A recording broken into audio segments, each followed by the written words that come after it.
sectional finals as we have two conference champs getting after it. It's Lakota East and Turpin. We're in Westchester Township. We'll get you started with the March to Columbus here on Chatterbox Live.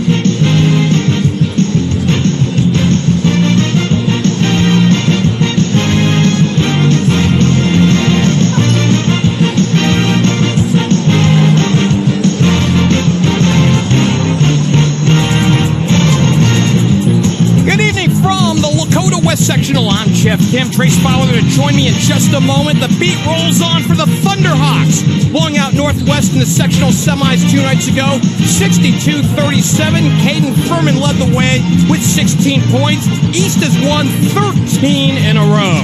Meanwhile, Thursday saw the Spartans get 22 points from Jackson Holt as they got by Elder in overtime. 58-54. Turpin has won 4 in a row. So as we bring in Trace, let's start with Turpin. When you win a game the way the Spartans did 2 nights ago with 9 ties and 12 lead changes and a ton of clutch free throws, it either exhausts you into a subsequent loss or it brings your team together knowing that you're playing with house money. Well, one thing that Turpin's done all year is they've played close games and they've come out on top of quite a few of them. One comes to mind that we'll obviously talk about later is the 75-foot jumper, if you will, from McNick, and then they turned that around. The next night, it beat a Walnut Hills team that was making a late run in the same tournament on another last-second shot. So they're used to dramatics at the end. It's almost a situation where if you're East, you don't want to find yourself in a close game at the end against this Turpin squad because they always find a way. They certainly do, and on the other side, the early blowouts for Lakota East has meant rest for its starters and a lot of bench minutes for the Thunderhawks. In particular, Nate Johnson has been on the floor for just 35 of the team's 64 playoff minutes, including only 14 versus Northwest. The risk, reward, rust, or fresh legs for Johnson? I think it's going to be fresh legs. I don't think that there's a whole lot of rust on that body. Ultimately, at the end of the day, you're going to watch this basketball game, in my opinion, Nate Johnson's going to stick out like he always does. He's the best player on the floor. The question is whether or not they can get some subsequent guys from East to be able to support him. And if he plays the way that he usually does and his supporting cast plays the way that they can, let's not forget, not too many weeks ago, Nate Johnson was out because he had a little bit of an illness, if you will, and that squad went on and they beat a Princeton team who a lot of people thought that they were the most talented team in this region. So, you know, this Lakota East team, I think, is sneaky good, in my opinion. I like them a whole heck of a lot. I think teams are sleeping on them because perhaps, I don't know, they lull you to sleep sometimes. I don't know what it is, but regardless, I think that tonight they'll show why they're a good basketball team. Lakota East averaging about 55.5 points a ballgame. They're outscoring their opponents by 14.5. So if they're sneaky good that way, it's because they're holding teams down. We need a break here. When we come back, we'll have the starting lineups in the opening tip. This is the March to Columbus here on Chatterbox Live. Just mere moments away from the start of this one, the sectional final here at Lakota West. Let's give you the starting lineups here in this one. First, for the Turpin Spartans, they're 21-3 out of the ECC, the champions of the conference. Josh Slonim is their head coach in his 3rd year at the helm, 44-27. 3-guard set, number 1, Jackson Holt, 6'3", a junior. Number 4, Dominic Cantrella, 6 foot tall, a junior. And number 11, Tyson Lee, 6 foot tall, also a junior. Up front, it's number 22, Owen Spencer, 6'9", a senior. And number 32, Josh Bell, 6'5", a senior. Lakota East are the Thunderhawks at 22-2. They're the 2 seed, the champions of the GMC. Clint Adkins, their head coach, in his 6th year, 114-36 his record. 3-guard set, number 3, Jared McCorkle, 6'1", a senior. Number 5, Jaden Cole, 6'2", a sophomore. And number 34, Nate Johnson, 6'3", a junior. Up front, it's number 11, Alex Mangold, 6'7", a senior. And number 15, Caden Furman, 6'3", a senior. Just about set to go. The 2 seed against a 4 seed here. And what should be a full house tonight here at Lakota West. Just the way you draw it up when you look at the brackets and you look at the sectional, right? The 2 teams that were supposed to be here made it here. Absolutely. It's Owen Spencer and Alex Mangold, the jump center. Ball's in the air. Tap by nobody and will retip. So neither Mangold nor Spencer came up with contact on it, so they'll re-jump. Ball's in the air. Tap is controlled by East, and away we go as they go left to right. East has the white uniforms with the silver numerals and the black trim. It's the maroon uniforms with the gold numerals and trim for the Spartans. Mangold has it top of the key, looking inside, dumps it off Coles, and now tosses down to the corner to Furman. Puts it on the deck once, and now back outside McCorkle. And now Coles up high on the left, looking inside, has yet to put it on the floor, back outside. McCorkle stops outside the lane and back out to Johnson. Outside the lane on the left. Looking, throwing, and they work around the arc. This is what East does, though. They're patient. They're going to run their offense until they get a good shot. Johnson puts it on the floor, off the high screen from Mangold, goes into the lane, shut off, wrap around, tip Mangold, he lays it in, 2-0 East. They're good. I mean, at the end of the day, that's what the problem is when you have to face up against East, is you got a guy and an athlete like Johnson, and no one's going to match up with Johnson. We'll figure out if they can find a way to stop him. Alex averaging 9.5 a ball game, 2-0 to start things off here at Lakota West. Here's a drive in by Tyson Lee, and before we get anything going, we get a stoppage in play. It's a good drive by Tyson Lee, and you're going to get a blocking foul on Furman. So Caden picks up the personal. That's his first, the team's first. Just a minute gone by here at West. 2-0 in favor of East. The throw in, it goes underneath the lane attempt, is no good for Jackson Holt. Good Here's pass East. by Coles. Mangold, and he'll lay it in. Alex has the first 4 of the ball game, 4-0 for the Thunderhawks. Yeah, and they put Nate Johnson on Holt, which is a little unorthodox, I'd say. Cantrella passes it down to the corner. They play it in for Holt, and now on over for Tyson Lee. You can't leave him. Wrap around down low, and it's off the hands of Johnson and back outside. So it's maintained by the Spartans, down by 4 with 6:20 left to play here in this opening quarter. Yeah, East caught a little bit of a break. Johnson kind of left his man underneath the basket, and they just made a poor pass inside. Spencer throws it inside. Now they pass it back outside. Here's a jumper from 18. No good for Josh Bell. 4-0 in favor of East. They play it very quickly up front. Johnson throws it up front, and now he gets it back once he crosses half court. Top of the key. Keeps it alive on the deck, wide of the lane, and now to McCorkle. Left-hand dribble, top of the key, and now moves it over for Coles, up high on the left.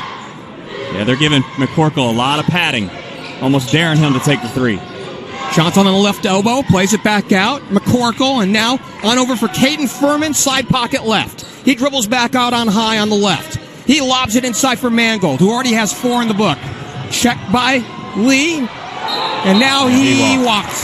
Certainly did, and I think that it's interesting so far. Turpin, when they pitched it inside to Mangold, they just let Spencer stick him one-on-one, didn't send any help at all. Token full court pressure. Now it's just man pressure as the ball handler is Cantrella, who's been a home run hero in late minutes in ball games this year. He only hit 1 shot last game against Elder, and it was a huge shot. He gives it up. He gets it back between the rings. Checked by McCorkle. Rubs off the high screen. Rolls to the right. Stuck into the forecourt, and now dumps it off to the elbow. Spencer. This is a mismatch right here, but he gave it away. He gave it up. Tyson Lee gets a touch. He sets it up for Holt. And then now they play it back outside. Here's a 3, and Holt answers and gets him on the board. And we got a quick timeout perhaps, or no? What do we got here? We got a referee for my time. I'm not sure what he's looking at, but... So it looked like Holt might have had a foot on the line, but they're going to call it 3, and it's 4-3 with 4:55 left to go here in this opening period. Yeah, it was close. I think perhaps it was behind, but no replay review. So whatever they call, and it's 4-3, and here comes East. But I'm surprised again that they're switching screens on East end. Johnson between the circles, who got his driver's license today. McCorkle has it outside the lane, and now back to Mangold, top of the key, back to Johnson, drives in from the right, he puts it up, he draws the foul. See if they give him 2 shots, they're going to call it on a pass. They're going to call it on a pass, and that's kind of a situation where if you're Johnson, you almost wish you'd have gone up with it because they called the foul. But ultimately, he ended up passing the ball, and they are going to call it no shot, and he's going to take it out of baseline. But you mentioned him getting his driver's license today. I can tell you this, he's had his driver's license for a long time on the basketball floor. Tyson Lee picks up the personal. There's a Mangold for long three. range shot Wow. from Mangold. Knock it down. Off the left end, he's got 7. If Mangold's going to hit that shot, that's a tough matchup. That's a tough matchup. From the left corner, he knocks down the 3 to make it 7-3 with 4:21 left to play in this opening quarter. And a ball deflected out of bounds to the near sideline. Johnson with a great bit of ball denial, but it'll stay up front as they tried to play it into Jackson Holt. So coming in to trigger right in front of us is Tyson Lee. Quarter court, out on the left. And now dumps it off Cantrella. He dribbles back up on high to the center jump circle. He curls back to the lane, stuck on the elbow. Dumps it off low, and the shot put up and good for Owen Spencer. Good pass and a good receiving in by Spencer, and an easy lay-in rare for the Spartans. 7-5 halfway through this first quarter. Here's Johnson. He pops from 15. A straight-on shot, no good. The ball tapped around and saved. And he'll stay up front. Give credit to Mangold right there. Didn't have position, but used his length to tip it out. Trevor Howard into the ballgame, gets a touch, and now Johnson has it up high on the left. He dribbles to the free throw line. Little stop and go. He pumps in the lane. That shot's no good. He gets it back. He puts it back. That's no good. The rebound to Tyson Lee. Here comes Turpin down by 2. He'll shoot that shot. Here's an 18-footer. It's partially blocked. Mangold comes up with it. He outlets for Johnson. A little control break in the lane. He goes up with a running right-hander. That shot is blocked out of bounds. No foul. Yeah, a little bit of fortune right there by East, because I think that ball was really off of Johnson, if you want my opinion, but all for naught is going to stay East ball. 7-5 with 3:19 and a frenetic first period of basketball here at the Lakota West sectional final. The throw-in will come up high. It'll go to Trevor Howard. He's chucked out there by Jackson Holt. They dump it inside. Mangold low on the left with a hot hand. Trying to work on Spencer. A wraparound pass is stolen away. Intended down low for Furman. A little too late for Mangold. He had the angle, just didn't give it up quick enough. Cantrella plays it outside. Here's a 15-foot jumper, and we're tied up. It's a beautiful jump shot right there. Harry Tiskowitz, your favorite name. Yeah, got every letter in the alphabet in that name. First tie of the ball game, knotted up at 7. With 2:45 to play here in this opening quarter. Controlled dribble for Johnson in the forecourt. Howard has it up high on the left, looks for a screen from Johnson, and now off the ball screen from the big man Mangold. Johnson gets it back. He gives it up. He gets it back. Top of the key. He sets the ball screen for Furman. Furman bounce pass to the corner. It goes to Mangold. Furman, beg your pardon, Howard thought about 3 off the left wing, and now they play to Johnson. Puts it on the deck once, and a straight on 3 for Howard. Knock it down. The kid can hit shots, can he? I mean, he doesn't shoot at him a whole lot, but every time he shoots him, it kind of reminds me of like a Jim Furyk golf swing. I don't know if you've seen that, but a little unorthodox. But if it goes in, who cares?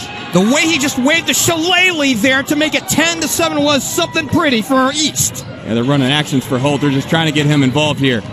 Here's a drive to the rack. The shot, no good for Holt. Here's the run out for East. Here's Johnson off the left wing to the rack, and he is fouled on the way up. I don't know. He didn't take a shot. The foul's going to come on the floor. It looked like he was going up for 2, in my opinion, but he almost looked like he kind of turned his ankle over a little bit. I don't know. He's going to stay in the game, so obviously he's not hurt, but almost seemed like a situation where he was going to go up. He kind of turned his ankle a bit. All for naught. So that's 2 team fouls, and the throw comes in up high to Jaden Coles back in.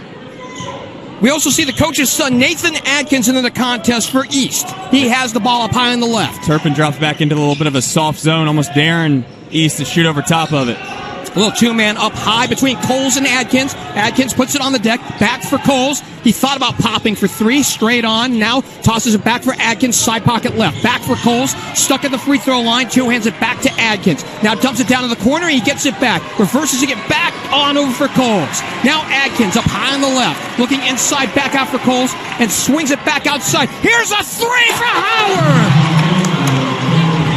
We'll see if that works. I mean, ultimately, they got a lot of good shooters on East. You got Furman, you got Adkins, you got Howard, you got Johnson. At some point, if you're going to play too soft, they might hurt you.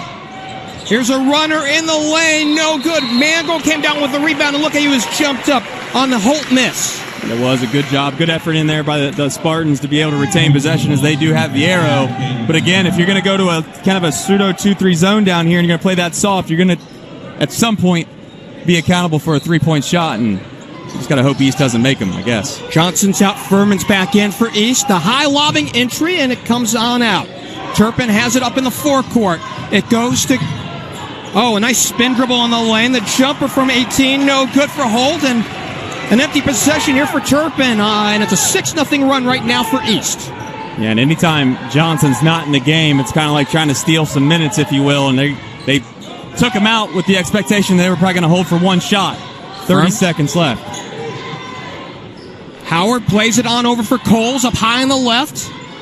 Just holding onto the ball there, and now tossing it on out. And coming back around is Furman. Turpin's out of their zone. They went back to man. Furman dribbles to the center jump circle, now moves out to the right point. He's no stranger to last-second heroics. No, he's not. He's off the double screen, out to the left, now swings into the lane, throws up the left hand, no shot's nice, no good. Smart move and by it'll stay up front with 3 seconds. He got the ball on the reverb and then kicked it off the leg of a Turpin player, and it'll stay up front. Yes, he did. He got his shot blocked, and as he was in the air, he retained possession, threw it right off the leg of a defender that was standing out of bounds. So 3 seconds left here to see if they can't capitalize it. Holds the toss in. Up high, it goes to Howard. He'll pump 3 straight on off the front lip, and this first quarter has come to a close. Your score after 1 period, it's 13-7 in favor of Lakota East. This is the March to Columbus here on Chatterbox Live. I have to say, when Big Al is throwing them up from the corner. Sure, tough matchup. So Nate Johnson's back in as we get back underway here in quarter number 2. It's a 6-0 run that the Thunderhawks are in the midst of, and a travel by Johnson. He was looking inside, trying to work in on Trey Shetler, who's into the ball game for Turpin. Yeah, a little bit of an unforced turnover there. Maybe a little bit of a mental error more than perhaps a physical one, but Spartans retain possession. They're going to try to find some momentum. There's a dribble drive by Cantrell up high on the right. He's checked out there by McCorkle, giving him all he can handle. He hands it off. He gets it back. Cantrella fires 3 off the right wing. It's too strong off the back end, and we've got a foul. They did, and I think they might get Johnson again, and if that's the case, let's see who they got. No, they're going to get Coles. So Jayden came in, and it was a high-flying, just a reach-in, really, as he worked in on Shetler. So the ball is worked in, down on the corner to Spencer. He's stuck down there. He draws a double. He lost it. Shetler gets it back, and now here's a 3 off the corner. Knock it down. Tiskowitz with his first 3-pointer of the ball game. He's got 5 overall. He breaks a 6-0 run. Yeah, and a good pass right there to the corner, and Tiskowitz wide open. 13-10 with 7:03 left to play here in this first half. Johnson up high on the right, little spin around, and now a jump pass back out to the corner, where Coles collects now, stuck at the elbow, and now kicks it back out for McCorkle, top of the key. Howard gets a touch, 6 first quarter points off the bench. He's been huge so far. That he has. Furman gets a touch, back out to Howard, dumps it back off, high-low, it goes into Coles, low on the right, he puts it in. Yeah, too easy right there, too easy. Straight line pass to the baseline, and he caught it right underneath the hoop with an easy lay-in. Great assist by McCorkle to make it 15-10. Good drive by Cantrella. Spencer, left of the lane, kicks it outside on skip pass. Here's a defense. Jumper. Shot's no good. One and done on the miss by Holt. Here's Johnson in the lane, throws up the runner. It skips off the front end of the rim. Saved by Furman initially, but it's a kick ball out of bounds. It was mishandled initially. Spencer kicked it out to the baseline, and it'll stay up front with 6:11 to play. Yeah, he did. And Johnson just left it short, got rattled around a little bit, and Furman with a good hustle to keep it alive, and it bounced off a Spartan, and they were able to retain possession. The little things like that don't show up in the box score that make a difference at the end of a game. Coles will throw over to Johnson up high on the right. McCorkle has left of the key. Back over for Johnson. Got a mismatch inside. They dump inside for Big Al. Low on the right. It's a mismatch. You got to help. He throws in the lane. Now turns baseline. He lays it in. You can't leave Alex Mangold on a man like that and not send help. 9 first half points for Big Al, 16-10. Beg your pardon, 17-10. It's a 7-point spread. I had 17, scoreboard had 16. They made me fix my correct score. Tiskowitz has it for a second. He gives it up, and now they play it out to the right over for Josh Bell. This kid's a player, though. Holt, man. Here's a drive for Holt. The right-hand leaner, no good. He'll draw the foul. Yeah, they're going to get Mangold on the arm, and it's probably a good call. I think Coach Clint Atkins was looking for the charge underneath, but all for naught because Mangold definitely got him across the arm before he let go of the shot. 5:28 frozen on the clock. A couple shots here on the foul on Mangold. First one up and good. Yeah, you might as well consider these good. Jackson Holt, we'll get to that in a second. He's an 84% shooter at the stripe during the regular season, but you saw something greater 2 nights ago. Yeah, 84, and it's gone nothing but up because so far since I've seen him, he's 10 for 10 from the line. Got them both. 17-12, still a 5-point spread here for the Thunderhawks with 5:20 left to play in this first half. Mangold, left elbow.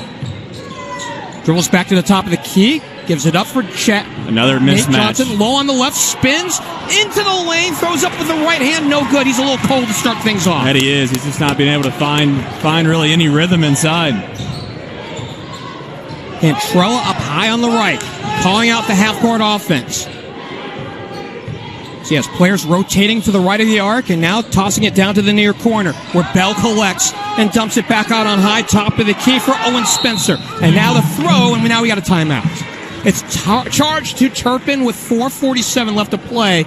And I don't know what Josh Slonim saw to call the timeout, but he clearly didn't like what he was seeing in the half court. Yeah, or he's perhaps he's seen something he did like, or a mismatch that he wanted to take advantage of. He wants to draw something up to give them an opportunity to do that. You know, I think at the end of the day, though, Turpin's done a good job of staying within what they do well on the offensive end, which is run screen actions and get themselves some good looks. They got great shooters. Anytime they've had a good look on the offensive end, it seems like it's been all bottom of the net. It's just the defensive end right now, they got to find a way to shore up a few of those mismatches. And I don't know if you can I'm not saying you can just switch guys and that'll fix the problem. I think you got to run guys and double guys when they catch you down the block. Johnson, at some point, in my opinion, is going to figure it out on the block. He's not going to continue to miss these little 6-7 footers. And Alex Mangold, you're going to have to run somebody at him, or else he's going to do that. It almost looks like I don't want to say a 12-year-old brother facing a 7-year-old brother in the driveway, just backing him down and laying it in, but that's what it is. Cantrella out of the timeout, has it top of the key. Checked by McCorkle. Jared doing a great job of on-the-ball defense. He dribbles into the lane. Cantrella pops from 12. It rolls around the rim and it hung on there for 2 seconds and scores. Yeah, McCorkle did a little bit of an over-aggressive play there and let Cantrella get by him, and Cantrella did a good job with the pull-up. Here's Johnson between the circles. Furman gets a touch, and now Mangold top of the key. Puts it on the deck once, looking inside, plays it back outside, sets a screen for Johnson. Now they dump it down low.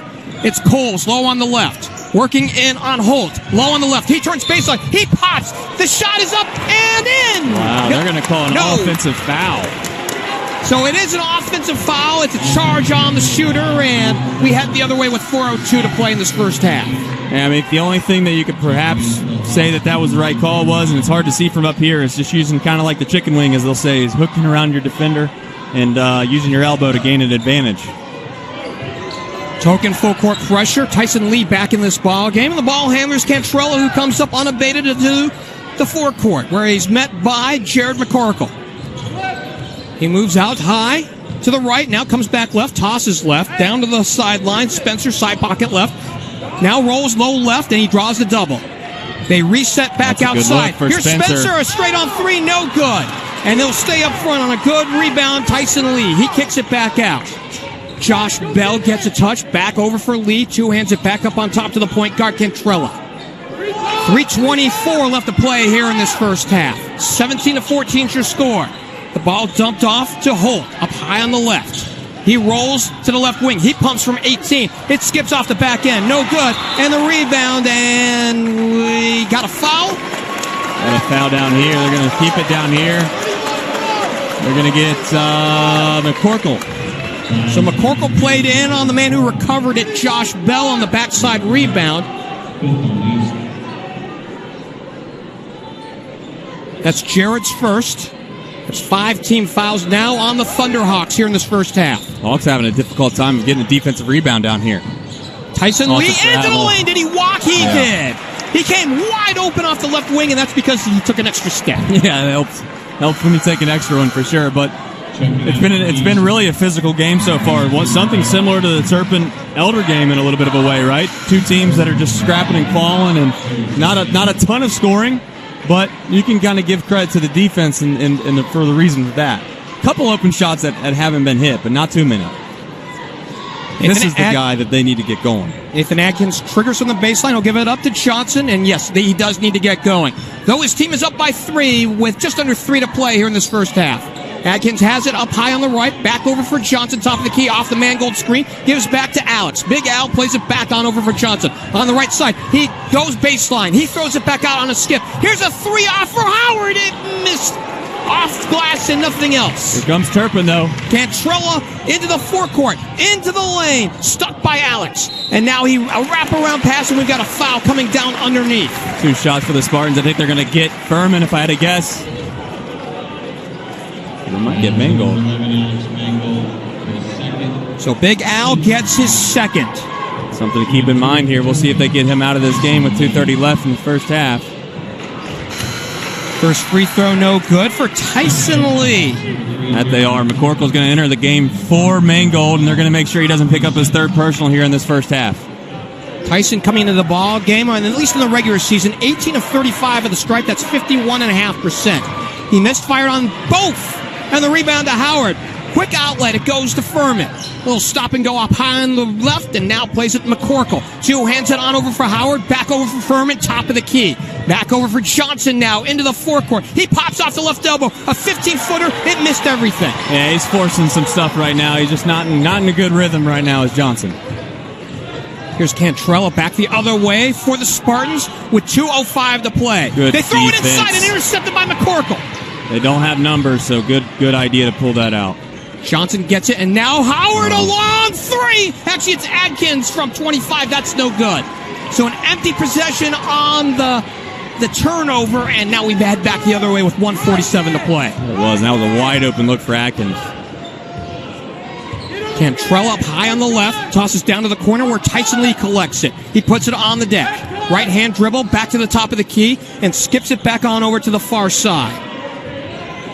Shetler has a touch, and now back to Cantrell up high on the right. They're playing a little stall ball right now. He rolls off a high screen. Back to the middle of the floor, now cuts back to the right side, outside the three-point line, with 1:18 to play. McCorkle's on Spencer, so you would think that'd be advantage, but then they switched off. Furman back on him now. Spencer has it momentarily. He plays Shetler up high on the left. He dribbles to the free throw line, dumps it off onto the far side. That's an offensive foul. We got a foul coming underneath. All I can tell you is number 1, Trevor Howard, was pushed down to the ground, and it's going to be on Owen Spencer, the big man. Yeah, and the Turpin faithful probably, aren't too pleased with that. And anytime you're a big man, you got a little guy on you. Some of the force that you're using when you're trying to face other big men might be a little too much. And that time, whether it was rightfully called or not, Howard kind of drew the call and turnover for the Spartans. Got a packed house here at Lakota West tonight. We do. I mean, we got standing room all around the gym. Here's Furman, low on the left, drives to the rack and scoring.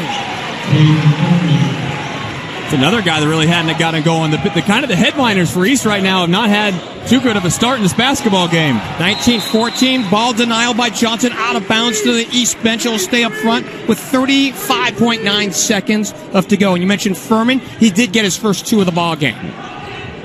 The throw-in will come from Shetler. It goes to Cantrell up high on the left. Looking inside. We'll see if they play for a final shot. Yeah, big possession for the Spartans. I think that you probably do want to take the final shot and see if you can't get some momentum going into half. Last thing you want to have happen is to have a miss and East get a bucket, and next thing you know, you're going back into the half down by 7 again. Man defense, but McCorkle's playing 6 feet away, 10 feet away from Cantrella with 10 to play. He gets the high screen, rolls to the back of it, now comes front, and lost the handle. It's in the hands of McCorkle, over for Johnson. He'll miss the jam. Scheller the rebound. He'll throw it from three-quarters court. He misses off the glass, and this first half has come to a close. Your score at intermission. It's Lakota East leading Turpin by a score of 19-14. This is the March to Columbus here on Chatterbox Live.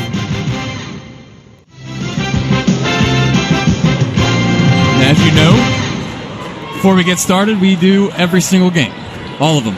And we wouldn't be able to do that without some sponsors. One is Bartell's Heating and Cooling. Bartell's have a finicky furnace or a wavering water heater. Call Bartell's Heating and Cooling today at 513-867-8629. For maintenance and repairs, Bartell's will do it right. Visit us at bartellsheatingandcooling.com. Bartell's Heating and Cooling. Cantrella gets the ball for Turpin to start things off in half number 2, and away we go. They go left to right to get things started here in the last 16 minutes of this ball game. Holt off the high screen from the big man. He dumps it off. Down low, the shot put up. No good for Spencer. It rolled off the front lip. And here comes East with Johnson, top of the key. Into the lane, he dances. He kicks it on out for Coles. Coles back outside McCorkle, and now back over for Caden Furman, side pocket right. And give it down to Big Al. Alex Mangold low on the right. He dribbles out to the lane, and now everyone's gotten a touch. Here's McCorkle back over for Johnson, side pocket left, dribbles baseline. He turns the corner. He skip passes it back outside for Coles, back to McCorkle. Now in turn, Furman up high on the left. So we come up on a minute gone by here in the third. Johnson has it now in the left side pocket. He dribbles back out on high, rolls off a Mangold screen, stuck on the free throw line. Now he pumps a fadeaway. 15, he got this. He has his first bucket of the night. Maybe it's the second half. I don't know. One of those things where perhaps we'll find out later in this game, but start slow in the first half, we'll figure it out in the second. Averaging 17 a ball game, 21-14. Here's a jumper and good. That kid can play, man. Holt from 15 feet away makes it 21-16. Jackson Holt can play, create his own shot, and what a good basketball player. Averaging 13 a ball game per game this year. Coles back outside, McCorkle up high on the right, puts it on the deck with the left-hand dribble. Switches hands, checked by Holt, and now back over for Johnson in the paint. He pumps from 10 feet away. It's off the back iron. Cantrell the rebound quickly up front to Tiskowitz. He lost the ball. He threw it away into the hands of Coles. Good active hands by Coles, and Furman's going to bring it up. 2 minutes gone by here in this third, 21-16. McCorkle up high on the left. He's got a wide open look at the bucket. He won't take. He'll go to Johnson. Right at baseline to the rack he goes. He missed a shot. Yes. Spencer the rebound. Quickly Cantrella up front. Back outside. Here's Holt for three off the right wing. He skips off the front end. No good. One and done on this possession down.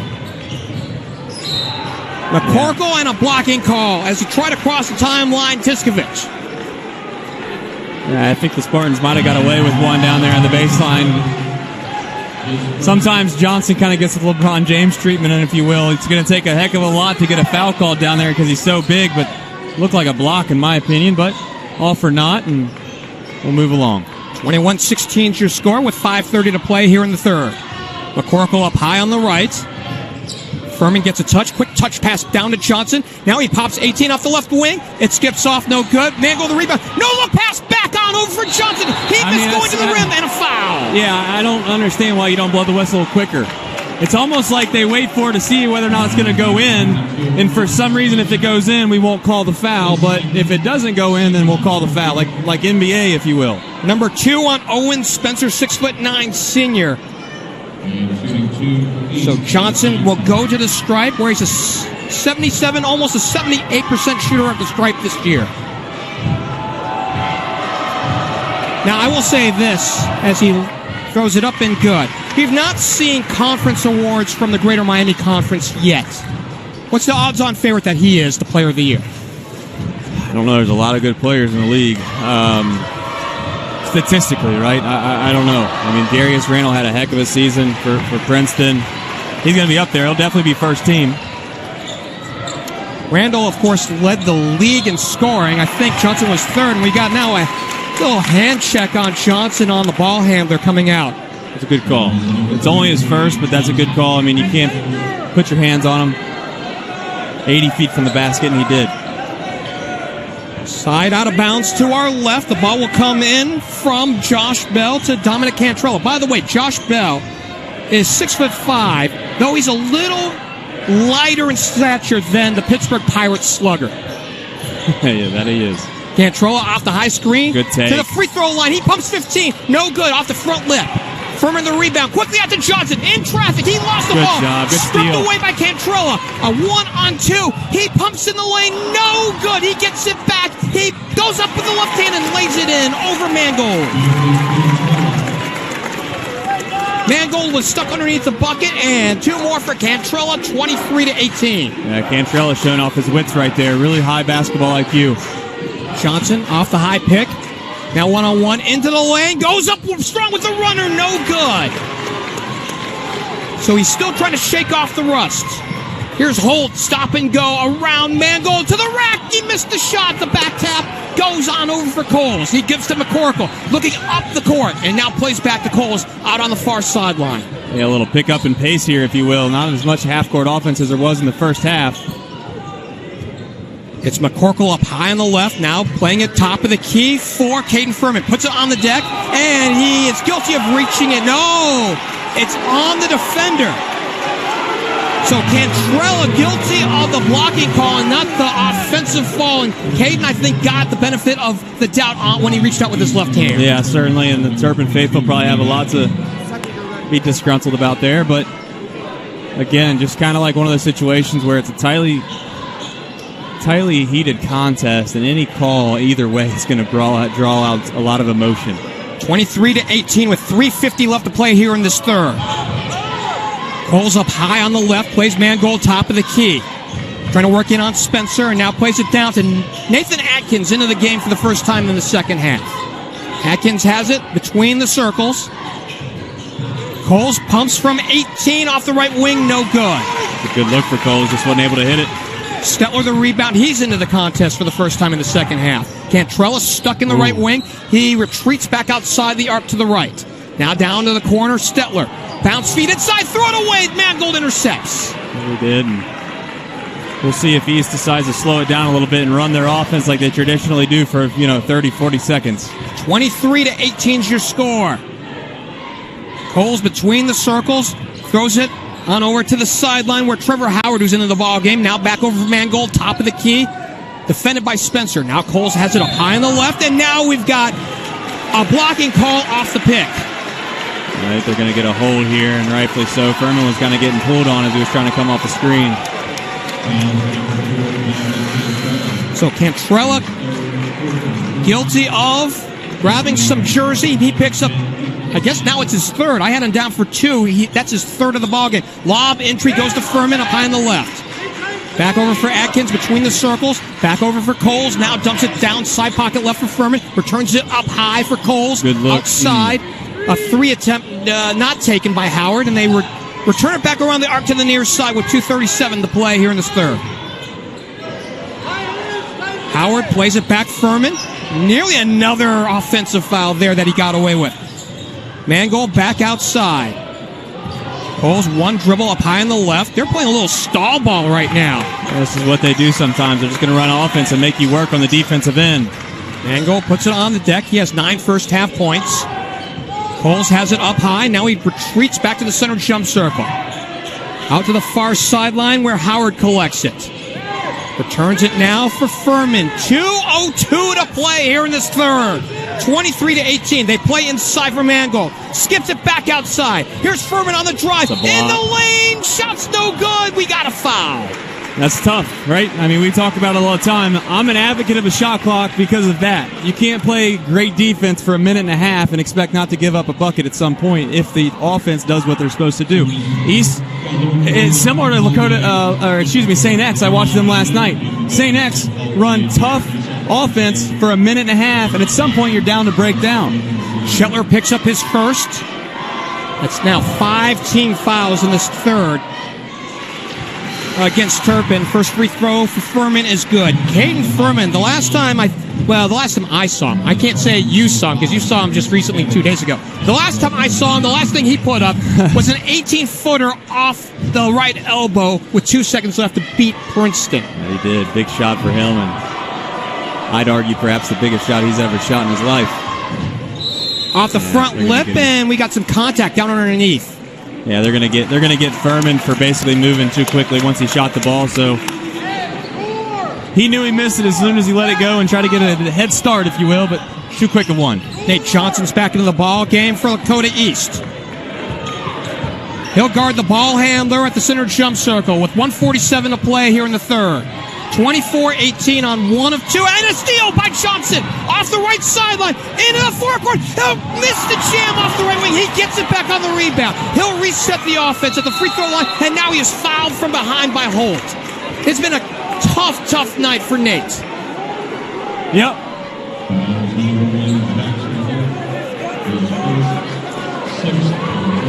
Been a tough night to say the least. 16 fouls now against Turpin. They throw in Johnson, top of the key. Howard gets a touch, back outside, over for Cole. So dribble around the arc. 1:25 to play here in the third, 24-18. Adkins, quick two-hand touch on over to Coles, and now down to Furman, side pocket left, returns it up high, and they continue to rotate around the arc. Johnson has it, now up high on the left, thought about dribbling in, and now keeps it outside. It wouldn't shock me a bit if they take the last shot of this quarter.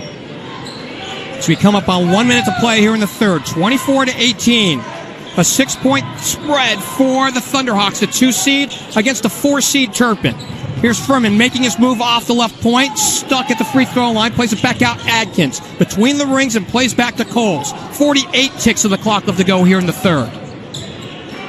Checked by Spencer, puts it on the deck, tries to roll around him, stuck, and now back outside for Adkins. The coach's son with the left-hand dribble, and now back for Johnson up high on the left. 35 seconds left to play here in this third. Right foot jab at once, twice, and now Johnson puts it on the floor. He keeps the dribble alive. Little stop and go as he comes to the middle of the floor. Checked by Bell. It's a big possession right here. He dribbles around him to the right, stuck at the elbow, and he got away with the trouble. Johnson puts it on the deck on the return. He puts it up, and no good. He drew the foul with 8.6 to play.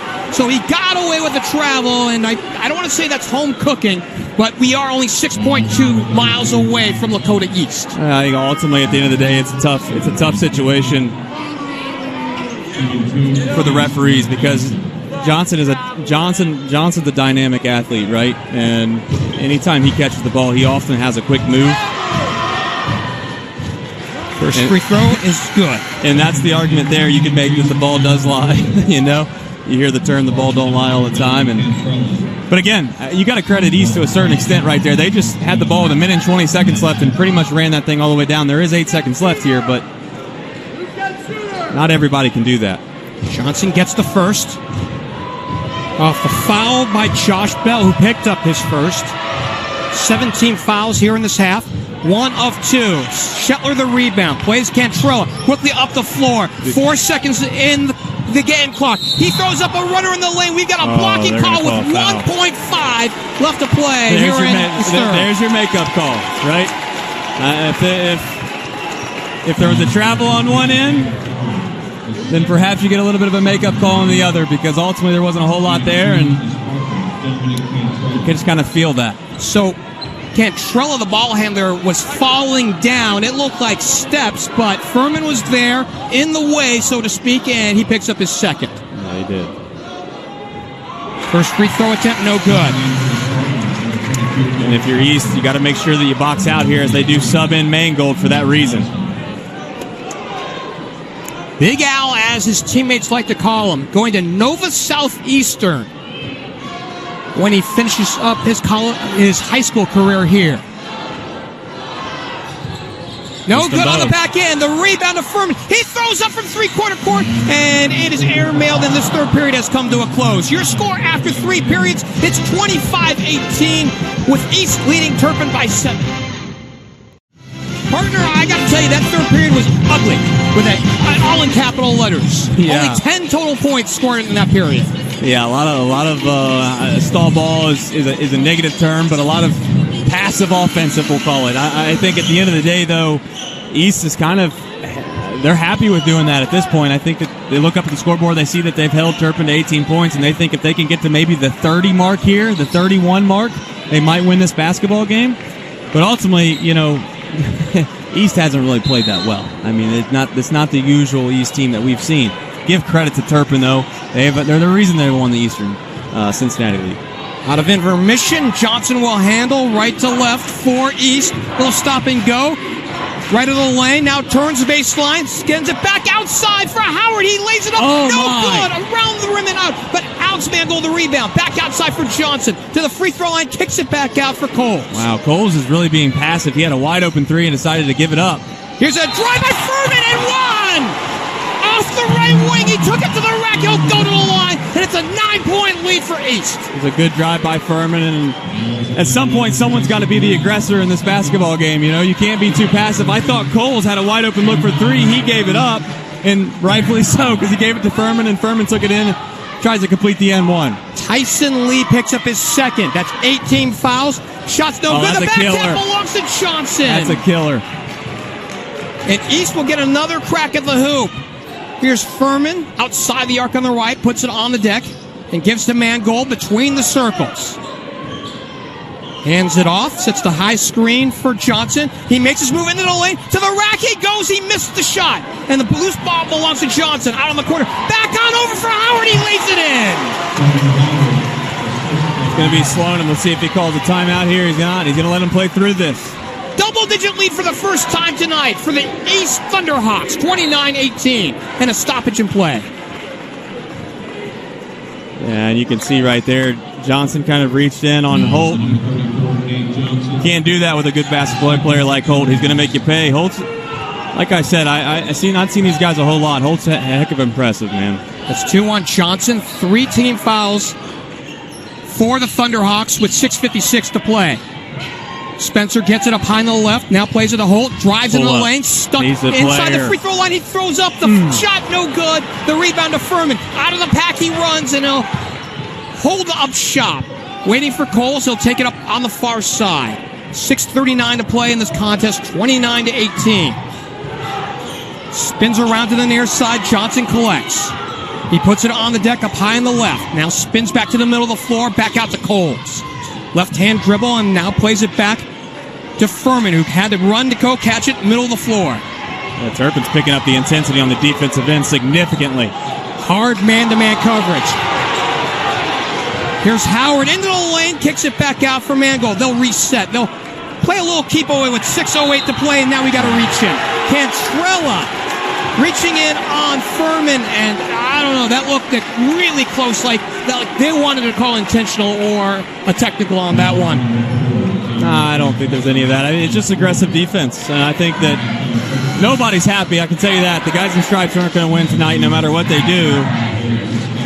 That's 4 on Dominic Cantrella, and I don't know, did you see the way that Cantrella and Furman looked at each other and started looking like they were about ready to throw down? Yeah, it's a heated environment. It's 29-18, Jeff. At some point, it's just been handsy all game long, and at some point you get frustrated. Handsy is a really good way to put it. Furman lets fly on the first and good. I mean, everyone's frustrated. You can see Johnson's been frustrated all game long. He feels like he's been held and been pulled on. But it doesn't matter. I mean, I feel like the refs have done a good job letting him play. At some point, you got to be the aggressor on the offensive end. Holt down here did a heck of a job of pulling up, pump faking, and almost getting the bucket, but Turpin's going to have to find an answer on the offensive end. Furman gets them both. 6:07 left to play in this contest. We got a timeout on the floor. So the winner of this one will go to the District 1 Finals, and that'll be at the Cintas Center a week from tomorrow. That's the 8th. That'll be the early game, the 1 o'clock game. They'll take on the 2 seed out of the Dayton region, Beaver Creek, and they were really impressive last night in their 20-point win over Springfield. I'd say will, and they'll kind of kick it off down there at the Cintas Center for a four-game rendezvous, if you will, and you know, it's tough to know what Dayton basketball versus down here basketball is. It's tough to kind of map that out. Obviously, Springfield did come down and play some teams tough. They played Hamilton tough. I know that they played a few other teams around here tough. Centerville, I think, you know, they played Fairfield, so there's a crossover game there from a Cincinnati team. But ultimately, once you get the districts, it's a whole new season. It's a whole new game. These two teams right here, if they played middle of the regular season, I guarantee it's not 31-18. It's just when you get the tournament time, every possession means a whole lot more. And let's see if Turpin can find an answer on the offensive end. Holt has it up high on the right. Goes on over now for Tiskowitz outside the arc. You can't leave him inside open. For Spencer, he lays it in. Yeah, poor job by Mangold. He kind of jumped the man outside and just left his guy wide open underneath the basket. 31-20. 4 points in the book for Owen Spencer with 5:45 left to play. Full court pressure, and it's quickly broken. Furman off the baseline, underneath the hoop. He goes to the reverse lay-in. He missed the shot. He'll go to the line. Yeah, he had Howard wide open underneath the basket. Just could have, if he looked up, perhaps he didn't see him, but if he looked up, it'd have been an easy pitch and a catch and a lay-in there for two. But nonetheless, we'll see if Furman can go to the line and knock down both of them first team. By the way, that's 10 team fouls now against Turpin, so it's a double bonus the rest of the way. As Caden Furman, who knocked down two the last time down the floor, he goes to the line and he gets the first one to rattle home. I love that adjustment by Coach Slonim, though. He came out of the huddle there and tried to force the envelope on the defensive end with a trap. 32-20. 33-20, all net on that second free throw. So Caden Furman with 9 in the book. 33-20 is your score. 13-point spread. This is the biggest lead of the ball game. Yeah, I think they put Howard on Holt, who I think is their best defender. Back outside. Oh, a high-low pass. And they kick it back outside. Here's a wing three for Tiskowitz. And a timeout. Had to have it. Had to have it. And he buried it. Wide open. And really, it wasn't really anything against East in defensive effort. It just kind of got a little helter-skelter there and kind of lost your man. And Tiskovich found himself wide open outside the arc, and that was just an enormous shot. Almost felt like if that didn't go in, that might have been all she wrote. 33-23 with 5:18 left to go here in regulation. The 2 seed leading the 4 seed for a trip to the Cintas Center. And I got to tell you, partner, if nothing else, if this means anything to you, this now becomes big boy arena basketball. And, for some of these high school players, this is their first opportunity to look. In the case of guys like, say, Nate Johnson, who will play at the next level, it'll be a whetting of the appetite. For some of these other players that we're seeing on the floor, it'll be their only appetite that they'll get fixed here. And it'll be something special as they start to play in the Big Boy Arena a week from tomorrow. Yeah, playing in the big arenas is something you'll always remember. I was fortunate enough, like I've told you before, I remember playing at all of them, the Schottenstein, UC's old gym. They got a brand new one now. I got to play at the Cintas. I got to play at Miami and Millett Hall, and got to play at UD Arena my final game. And I think you'll always remember walking out on the floor and being able to look around, and you're kind of like you're at the big boy place. You've made it. And if more than anything, the sectional championship doesn't mean a whole lot theoretically, but it does mean something from the standpoint of being able to move on and go and play there. Well, it is a benchmark, right? I mean, this is something that people do talk about. In the case of Turpin, right? This is their 3rd trip to the sectional finals in 8 years. By the way, these are the only trips they've had to the sectional final ever. Wow. Out of the timeout, here's Coles with the ball. Stuck before the half-court line. Goes to Howard. Tosses down to the corner. Furman puts it on the deck. Curls into the lane, skips it back out for Mangold outside the arc on the right. They will reset and work, get the ball back around to the near side to Johnson. East really is just waiting to get a wide open lay-in and or run offense. They are not looking to be that aggressive at all. Johnson inside the paint, draws a double skip pass outside. Furman, a corner 3, he knocks it down. That seems like a little bit of a dagger right there, Geoff. I mean, good skip pass by Johnson to Furman, and Furman buried it. 36-23, back to a 13-point spread. Holt straight on 3, answers. Hell of a player, man. 36-26. Full court pressure, the lob up front to Johnson. Outside the arc on the left, one dribble and back out to Coles. Flips it over to the far side to Furman. Has yet to put it on the floor, finally does side pocket right, and now skips it back over for Johnson. And they play a little keep away around the arc, back to the right to Furman. Spin dribble, stuck, and now back to Mangold. Quick touch pass over for Coles. Down to Johnson, side pocket left. Puts it on the deck and retreats on the dribble.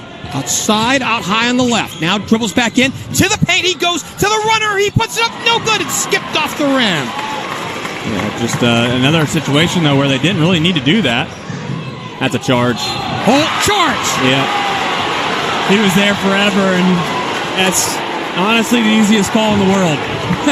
I got to tell you, Alex Mangold was in the lane to the point where you thought he could have been a sponsor for Camping World. Yeah. Yeah, I mean, he was there, and I know Turpin fans rightfully so are frustrated because there's been other situations in this game where they've kind of come up on the short end of calls. They got away with the Nate Johnson travel early in this game, but that call was the definition of a charge. Full court pressure, 2 on Holt. The lob back to the near side. Coles has yet to put it on the deck, plays Johnson, looking back and now finds Furman. He'll take it across half court. They got a he trap. Draws a double Good and now pass. plays to Mangold. And they'll play a little triangle out to the far side, skip pass back to the near side, Johnson. Johnson puts it on the deck, and we got a reach-in call. It's on Tiskowitz. I honestly think that East shouldn't even shoot a shot the rest of this game. And I'm not a proponent of holding the ball, but when the rules allow you to be able to hold on to it for as long as you want, that you could do that. I mean, East, I don't know, you can prove me wrong here, but they look like they have no problem throwing the ball around. Johnson to the stripe. It's off the front lip and no good. These are big free throws here late in this game because ultimately at the end of the day, East is going to have to shoot free throws to win this basketball game. So I don't know if you saw the tweet, and it was in regards to Ohio high school basketball. And the back end is good. So 1 of 2 for Johnson. So in regards to Ohio high school basketball, LeBron James had either last night or this morning posted something crying out for the desire to have a shot clock in Ohio high school basketball. Yeah, we'll get into that in the next stop at the play for sure. Here's Cantrella between the circles, 37-26, an 11-point spread. Yeah. Big possession for Turpin right here. You got to find a way to get the ball to Holt. 3:09 to play. They throw down to the corner where Josh Bell collects and back outside. Here's Holt, a 3 off the right ring, no good. Holt the rebound, we got a foul. Yeah. Josh Bell collected it low on the right. He was fouled by Big Al. Yeah, that's a good call. Mangold got a little bit out of position down low, and a little confusion for East right now on who's guarding who. 3 on Alex. That's the 4th-team foul.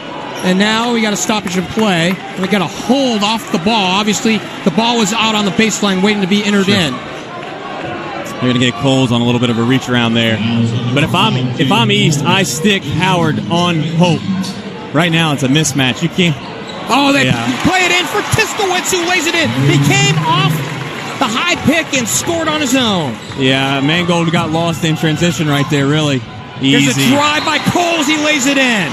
Good timeout, in my opinion, by Coach Atkins, because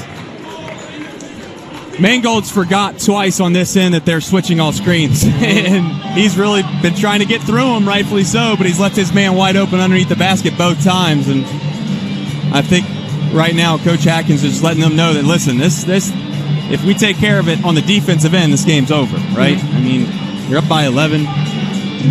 They've scored 28 points all game long.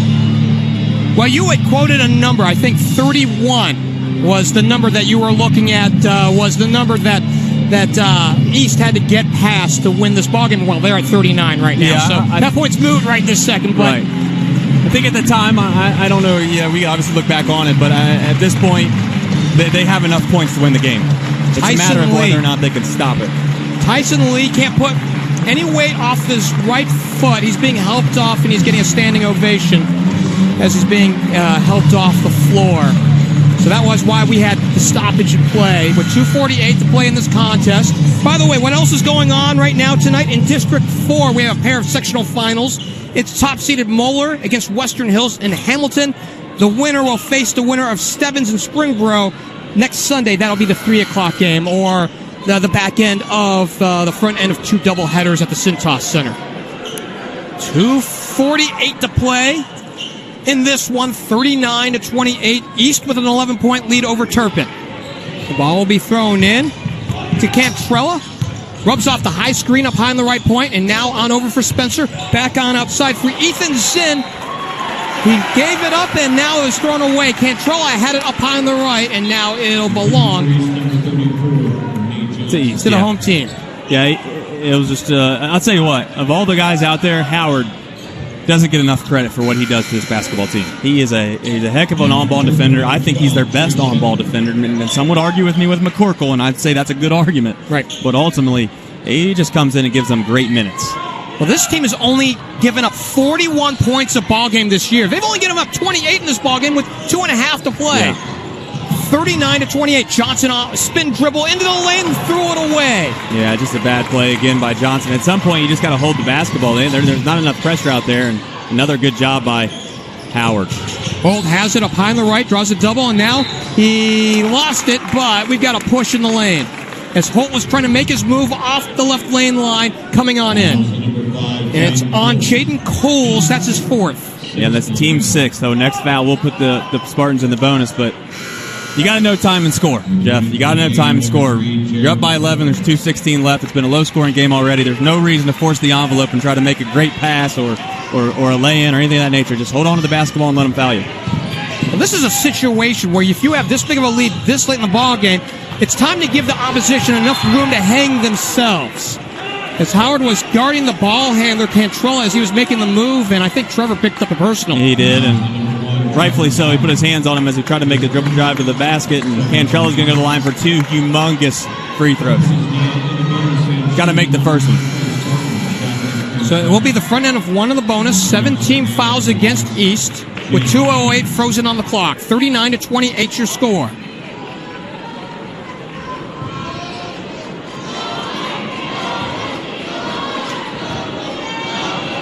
Dominic Cantrell is a 6-foot-tall junior. He ices the first. 72% shooter at the stripe this year. He cuts it to a 10-point ball game, looking to cut it back to single digits for the first time in a while. He lets fly on the second and good. Now, if you're the Spartans, you got to pick up full court here.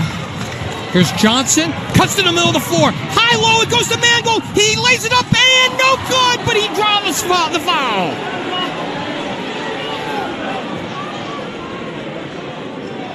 I think there was a little indecision from Alex going into the lane, whether he would dunk it or go to the layup. He missed it as it skipped off the rim, but he was fouled on the way up. Cantrell is going to foul out of the ball game on that personal, which is a big blow to the Spartan team because he's one of the guys that makes it go. So he leaves the ball game with 6 points. We'll see Matthew Johnson take his place, a 6-foot-tall junior.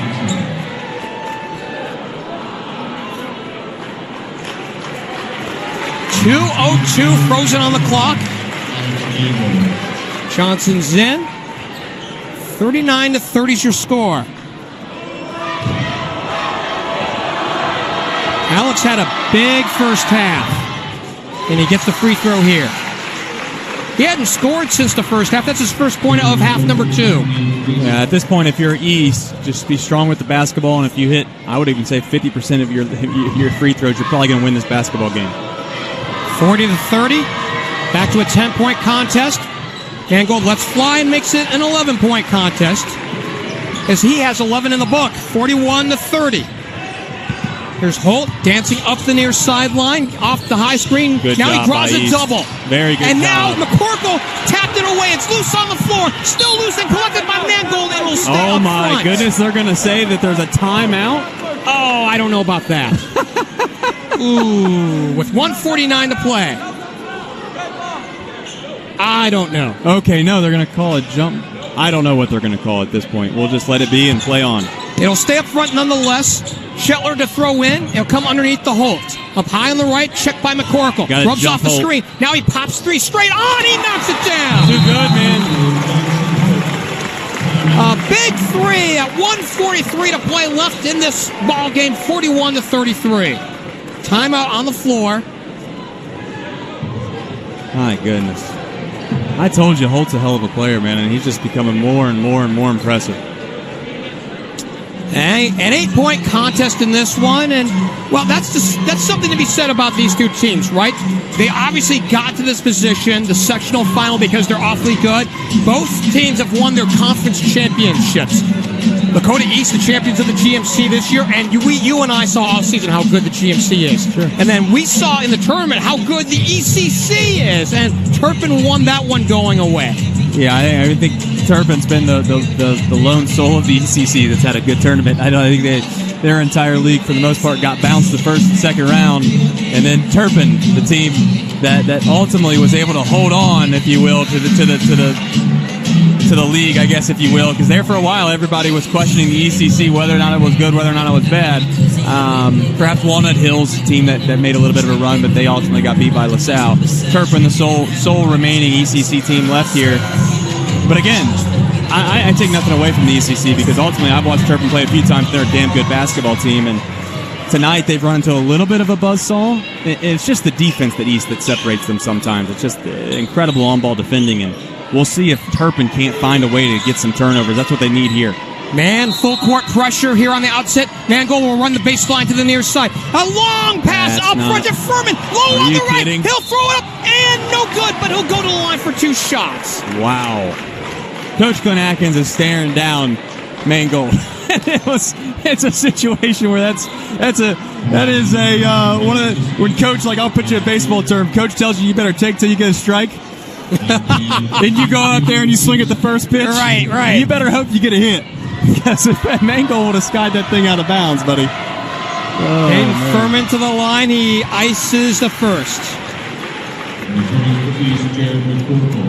Great pass, though. I mean, yes, as risky as it was a perfectly thrown ball to Furman. Furman snagged it and went up, got a foul, and he's going to the line for 2 and see if he can't get both here. Got a chance to see Alex smile over at Caden, just saying, hey, how about that throw? Yeah. Got them both. Back to a 10-point contest.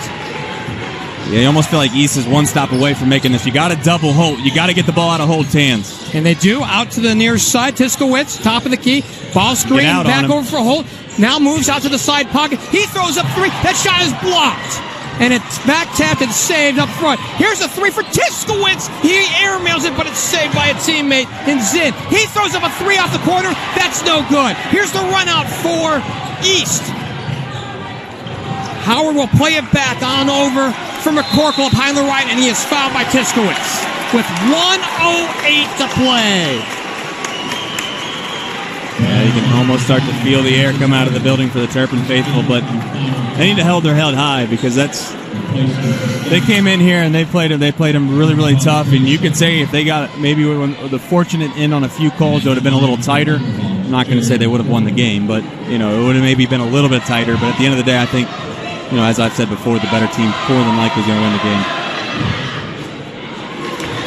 Front end is no good for McCorkle. Also checking in for the Spartans. It come in 16 of 24 at the strike. That's 67%. And anymore, that's not a bad high school average. I've been looking over the numbers here in recent weeks. A lot of teams shooting around the 60 to 55 range. Right. Lakota East shoots 75% at the stripe this year. McCorkle lets fly in the second, and that one rolls around the rim and good. So Lakota East will take the timeout as McCorkle makes 1 of 2 and ups the lead to 44-33. And, of course, it's been timeout central here in this fourth quarter as really you're seeing East trying to play a little strategy on trying to milk the clock. And, of course, Turpin on the other side wondering how can we cut into that lead. Yeah, I think Turpin's going to have to find a way to just hit a few threes and get a few turnovers ultimately. I mean, that's the only formula there is this late in the game. You got 1:08 left. The problem down there on that end was not so much that they didn't score, but how long it took them not to score, right? They missed 5 or 6 opportunities down here. Turpin did, and about a minute ran off the clock while they were trying to do that, and it just felt like it was getting into a pivotal point in the game where Turpin had to find a little momentum, and they just weren't able to find it. And we'll see if, like I said, I really wouldn't put this thing, say it's over yet. Still an 11-point contest. The ball will come on in to Holt. Jackson will take it up the near sideline. He's checked by McCorkle, giving him some distance. Now rolls around him, stuck right of the lane. Now dumps it off. Shot by Spencer, and good. In the lane for Owen Spencer, and another timeout. Charge to Turpin. Got to be out of timeouts now at this point. But you got a timeout with 56.3 seconds left to play in this ball game. 44-35. Lakota East at 22-2 in this contest, looking to get back to the district finals. Meanwhile, Turpin at 21-3. This has been quite a reclamation project for Josh Slonim. A couple years ago when he came on in, he took them in his first year to a 5-18 record. Last year, 18-6. This year, a conference champion at 21-3. And he's a graduate of Turpin as well. Yes. So 2005 grad, and ultimately, anytime you go back to a place you're really passionate about, more than likely you are you're going to do your best work, right? And I think that it's been proven that he has done that. 9-point spread. So pick your poison here. Who do you really think is going to strategize a little bit better out of the timeout? Can you get a quick three if you are Turpin? Or can you just milk the clock if you're Lakota East? That's tough. I think that if you're Turpin, you can't really allow any time to come off the clock. So I'd say you just foul immediately on the inbound and try to hope that East chokes from the line. Mangold will throw in from the baseline once more. He'll throw in short to Johnson. He draws the double back over for Mangold on his back line. Back to Johnson. I just don't think there's enough time to do this. And out to Furman, and a reach-in call on Matthew Johnson. So Johnson picks up his first. Oh, another timeout. This time it's charged to Lakota East with 48.6 seconds left to play here in this one. 44-35. So still the 9-point spread. Again, the winner of this one on the full timeout, the winner of this one goes to the district final over the Cintas Center a week from tomorrow. That's March 8th. It's a 1 o'clock, the early game over in Cincinnati. It'll be the winner of this one against Beaver Creek, the 2 seed out of the Dayton region. Yeah, and at this point, I do think that you would just expect a lot of tight basketball games, maybe outside of Moeller. I guess that's the only caveat here, is that Moeller's I don't know. They're obviously the prohibitive favorite in every game that they're going to play in. But while we got a minute, Jeff, let's talk about one of our sponsors. Telhio Credit Union is proud to support these teams as they go for their dreams. Let Telhio help you with your financial dreams too. Visit telhio.org. 44-35. Both teams have one timeout left. I think we've practically ran through all of them here in the second half. We got one left for each, so at some point they will eventually run out of timeouts, but we hope, right? The ball will be thrown inside, out of bounds, out to the far side. To the right, and now goes to McCorkle. Back over for Mangold, plays it to the back line. Coles, and now over for Furman. Furman, the middle of the floor, he draws the foul. Johnson came in on him, and so did 12, Trey Shetler. Fouls number 33, Matt Johnson. His first. Shooting 2 East. So as we're watching action here, the Prince of Hamilton holding court once again with the student section. Yeah, I ultimately put people in their place. I don't know what was that all about. All I know is I looked on over, and there you were. Here's Furman to the line. He got this first. Kids be kids. Yeah, ultimately, I guess they think that I have a rooting interest, and perhaps the team that I have a rooting interest in is the one that they're probably not pleased to see win. I don't know if that's the case. That's what they thought, and I ultimately let them know that wasn't the case. But you know what? Got them both. As my grandpa told me one time, just be the bigger man and you move forward. 46-35 with 38 seconds to play. Here's Shetler for 3. And beg your pardon, Holt off the left wing, and that shot's no good. We've got a foul. Yeah, Holt's just... Of all the players that we've watched all year, maybe the most impressive player that I've seen for the stature. You talk about babyface assassins earlier this year. Yes. This is a guy. This is a guy. The other night when they played Elder, he hit every single shot that you could possibly imagine down the stretch. And first he does free so throw there. is good. 6'3" junior Jackson Holt. And I saw the post-game clip of him as well, talking about him going out with his dad after practice and just shooting free throws in the gym. Yeah, that's oftentimes how you become a great free throw shooter, is you put hours and hours and hours of work in there.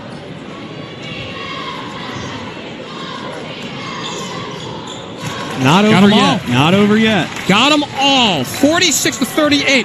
An 8-point ball game to throw into Coles as this one tapped out of bounds in the back line by Holt.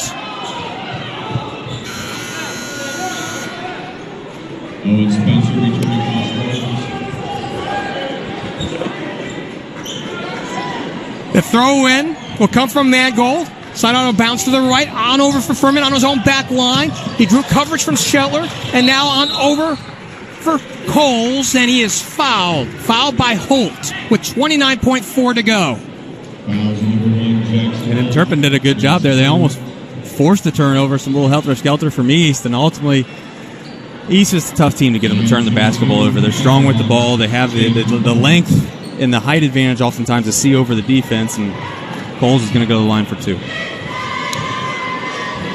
Jaden averaging 7 a ball game. He gets the first. 5 points on the night for Jaden Coles.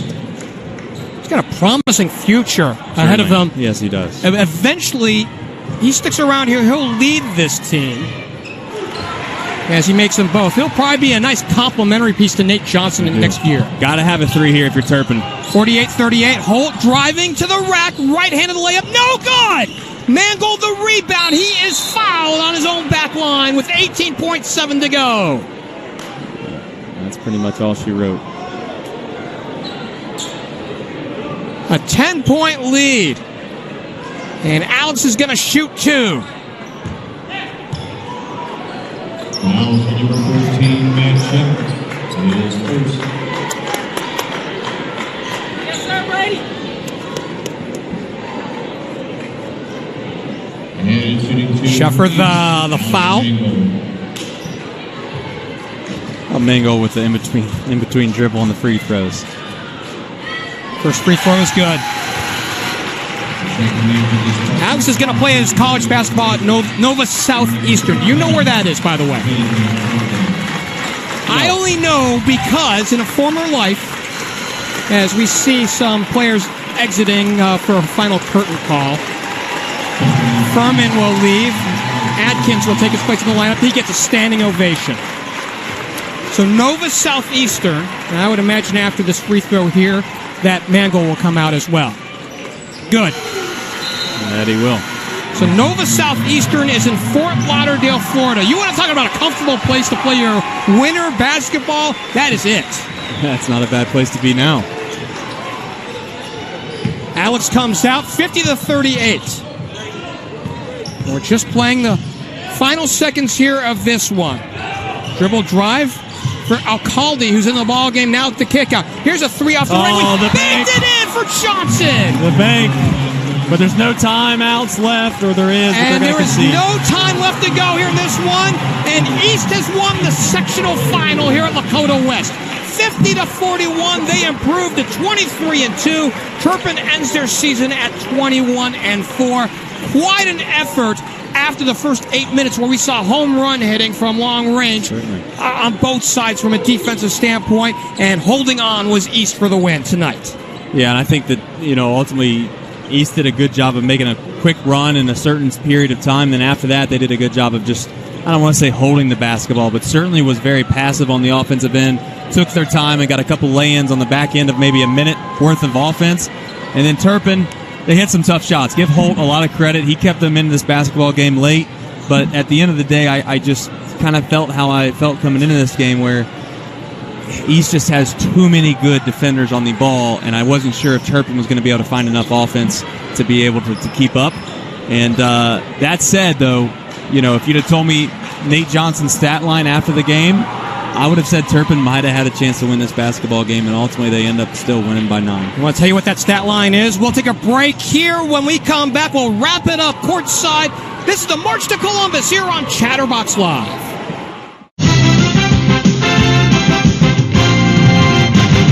Back to put a wrapper on this one, 50-41 here in the March to Columbus on Chatterbox Live.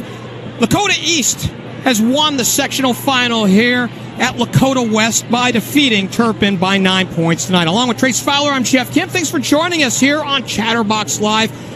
I have to say, I was very impressed, especially down the stretch for Caden Furman, who just hit shot after shot, whether it was at the free throw line, in the lane, or at the three-point line. Furman, as we will count it up here shortly, I'm guessing he's the leading scorer here in this ball game. Yeah, he did a good job in the second half, too, of pushing the envelope a few times. Hit a big corner three down here when things were still in the balance, right? There was both teams going back and forth. I think the biggest shot of the game, in my opinion, was Furman hitting a three in this corner near us to kind of negate a three down on the other end that Turpin had just hit. So, ultimately, good basketball teams find ways to win when the headliners don't play well. There in the first half, it was kind of Howard and Mangold that kind of kept them at bay there at the beginning of this game, and then Furman picked it up late, and Johnson just didn't have a game that he probably wanted, but ultimately it doesn't matter because he gets to play another one. Right, survive in advance, and that's what they did here tonight. A 9-point game, probably not even as close as we had even said, as far as the margin is concerned, but really, honestly, the score at the end now making it look a little tighter than maybe perhaps it was, because no team really gained offensive fluidity until the fourth quarter. We saw 48 combined points in the fourth, but almost nothing before then. Nothing. Yeah, it was tough going there for a while, and honestly, the fourth was spurred by a lot of free throws, right? And there just wasn't a whole lot of balls going through the basket through a field goal percentage standpoint tonight. So It's really it was a sloppy basketball game. Let's call it for what it was. And it doesn't matter, though. Whenever you win this late in the tournament, it's going to feel great, and I'm sure East is happy to move on. And Turpin's, they're going to be a little, I guess, heartbroken for a few days, but ultimately after that wears off, they're going to look back and realize they had a great season. Let's give you the scoring breakdown here in this ball game. 8 points for Lakota East, Trevor Howard, and he had some big threes off the bench, especially in the first period. 1 point for Jared McCorkle. 6 points for Jaden Coles. 13 points for Alex Mangold, who also had a big three in the first period. A game-high 18 for Caden Furman. And Nate Johnson wrapped up the scoring with 6 points of his own. For Turpin, as they bow out at 21-4. Jackson Holt came up and put on a show in the fourth quarter himself. He had a couple trifectas in the period, and he finished up the ballgame with 16 points. 6 points for Dominic Cantrella. 10 points for Harry Tiskovitz off the bench. 4 points for Owen Spencer, and 3 points for Matthew Johnson to wrap up scoring tonight. 50-41. And how about East as they come out of this sectional, and now they head to the districts where Beaver Creek out of the Dayton region, the 2 seed, waits for them. That they do, and like I said, we haven't got a chance to really see a whole lot of Dayton basketball this year. Beaver Creek, a team, they're a 2 seed for a reason up there, and obviously they got a good squad. It's a matter of whether or not, I said, I think the biggest thing with when you got to play against East, can you handle the physicality of the style of play that they play in, and will the referees allow them to get away with the aggressive hand checking that they play with as well? Not saying it's a bad thing, not saying it's a good thing. I'm just saying that's the typical style that they play. And at the end of the day, I don't care who you have. Nate Johnson's probably going to be a pretty tough matchup. But tonight, he just didn't play well, and they still found a way to win, which is, in my eyes, why East can be so good. Real quickly, it's most of the district matchups are set. We'll see East and the Beavers coming on up. It's the 1 o'clock game next Sunday, a week from Sunday, that is, on the 8th. What's in doubt right now is District 4, and I don't know if this one's really truly in doubt. Moeller has Western Hills tonight and at Hamilton. I don't know what the score is. Yeah, I would imagine Moeller's moving on. Okay. And Moeller will face the winner of Stebbins and Springboro, and that game, I believe, is still active up in the Dayton region. I believe that's the last game going. The other district matchups are set. District 3, the 14th seed Lakota West, teeing it up with the Dayton's top seed, Centerville. That'll be the 6 o'clock game a week from Sunday. And in District 2, the 3 seed LaSalle and the 7 seed St. X in a rematch of the GCL South. They'll have the 8 o'clock tip. Any quick thoughts on any of those? I have yet to digest them. I would just say that West is playing good basketball, but Centerville's obviously a top seed for a reason. They're 10-10, but they've got a lot of tough losses. And we should have a good one in the first one. I think that perhaps Beaver Creek could give East a game, but it'll be fun. Anytime you get in the big arenas, anything can happen, and we'll see what happens. Final thoughts on this one tonight? Tonight, I just think that the better team ultimately won, and I think that East runs their type of offense that they ran, and they from the onset wanted this game to be low scoring by the way that they played, and ultimately it led to their favor. And again, give credit to Turpin, but I felt like Spencer, a guy that I expected to make a little bit of a difference, was really kind of a non-factor, and Holt did what Holt does, and he impressed the hell out of me. I have to say this before we do sign off. Trace had told me the margin of victory before tonight's game. I mean, we're talking hours before tonight's game. He nailed it. So I think I go from the Prince of Hamilton now to Nostradamus. Yeah, I gotta let a few other folks know that we're questioning my score expertise, whether or not I was right or wrong. So, well, hey, good job, partner, and we'll see you next week over the Cintas Center. That we will. Again, the final here in this one, as Lakota East wins the Lakota West sectional final over Turpin, 50-41.